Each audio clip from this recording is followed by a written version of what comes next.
fried chicken nila ni Kuya kasi niluluto pa yan. So, ilang minuto yan Kuya? 10 minutes? 7 minutes lang, luto na. So 7 minutes lang luto na. So, para makatikman na natin yung kanilang fried chicken. Saka malalaking hiwa dito guys, 25 pesos lang. Talaga namang mainggan nyo yung mga bumibili dito kasi malalaking hiwa.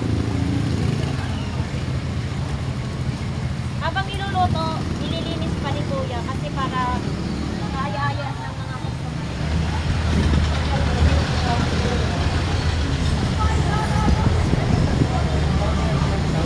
Kasi tuwing pag mayroong naluto, yan, ubos agad. Wow, lalaki. Pakpak sa akin. Yan, naluluto na. Pakpak sa akin, Kuya, ha? Pakpak. Yan, dalawang pakpak. Kapasa na ba yan? Ha? Ano? Tapos?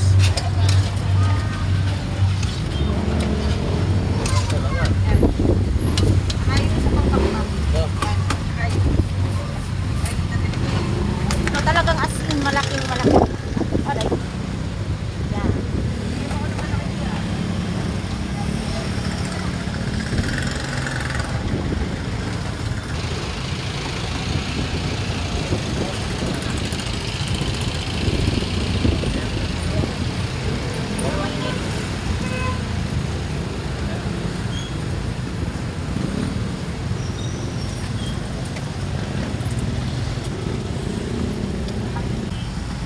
So ito na nga, luto na yung inaabangan kong fried chicken. Ayun, malaki siya. At saka ano talaga, crunchy, maganda yung pagkaluto.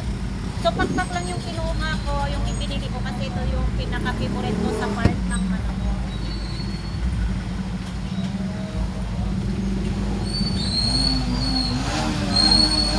Sarap! Talagang ano, tumuto.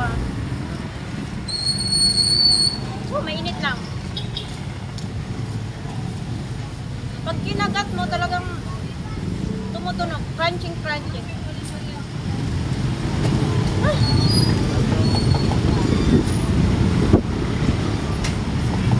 Parang ano, yung timpla niya parang Jollibee.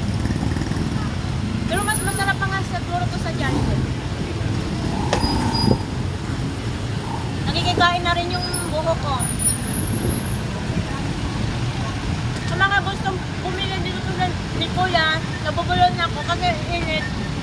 Dito lang po sila matatagpuan sa Binakayan ng Palengke.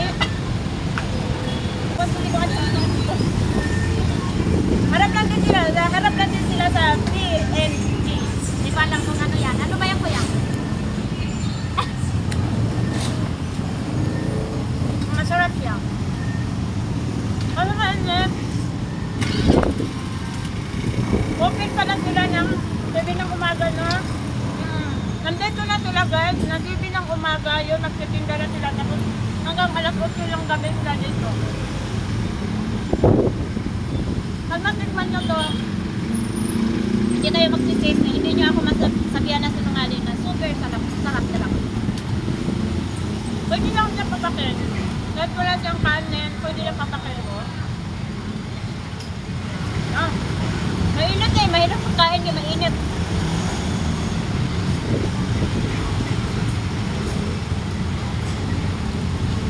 Sarap na, hindi ko alam kung paano ito pinigla nila ni Kuya. Sarap talaga.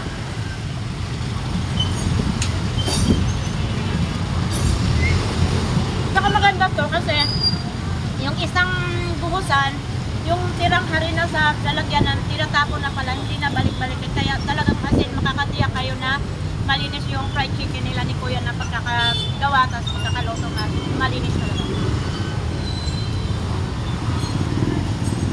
Harap talaga. Ni Kuya nagpapahinga muna.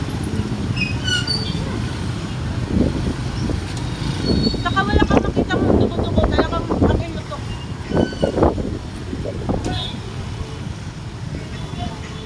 Harap.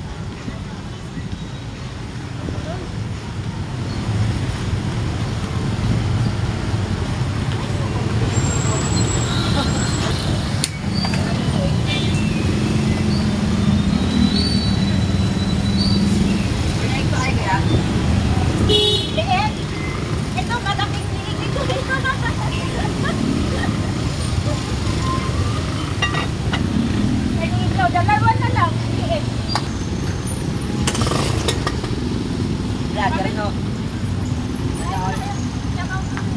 Shoutout Cloudy. Cloudy, no? Carbon loading. So, ano gusto mo part naman? Wow, yan yung magkakagatong tulungan.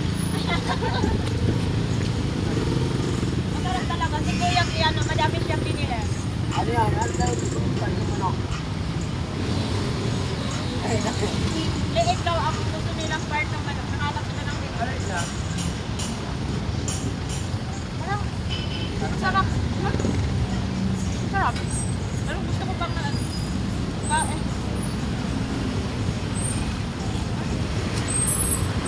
Wala. Ano, ito na lang natira sa fried chicken. So, pangalawa na pala to. Pangalawa na to. Pangalawa na. So, ito naman yung sarap, ipakita mo nga. Sarap. Game na rito. Sarap. Kaya, Ano to? Sarap mo.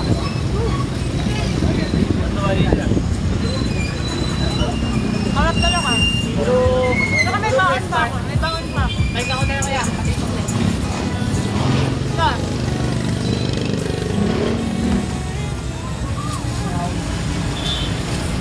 Hiningi ko kay Kuya. Wala. Marami na akong kapunan mamaya. Sarap. Oh, mainit.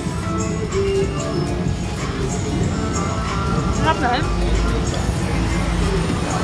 Wala akong ibang masabi, masarap.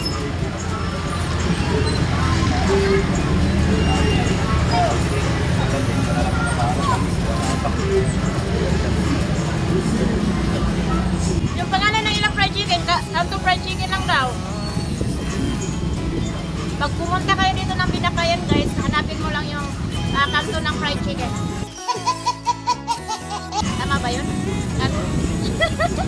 Kanto Fried Chicken. Dito lang yan sila sa gilid-gilid. Hindi kayo manginayang sa 25 nyo kasi talagang masin masarap, mainit.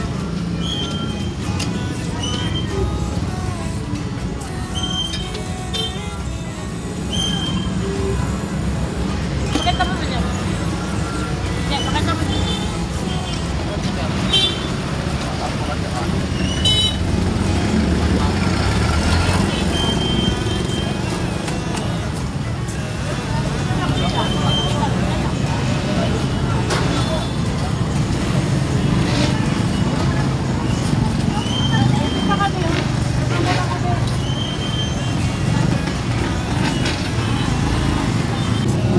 So guys, uwi na nga ako guys. So yan, talagang nabusog talaga ako sa fried chicken nila ni Kuya na sobrang sarap. So talagang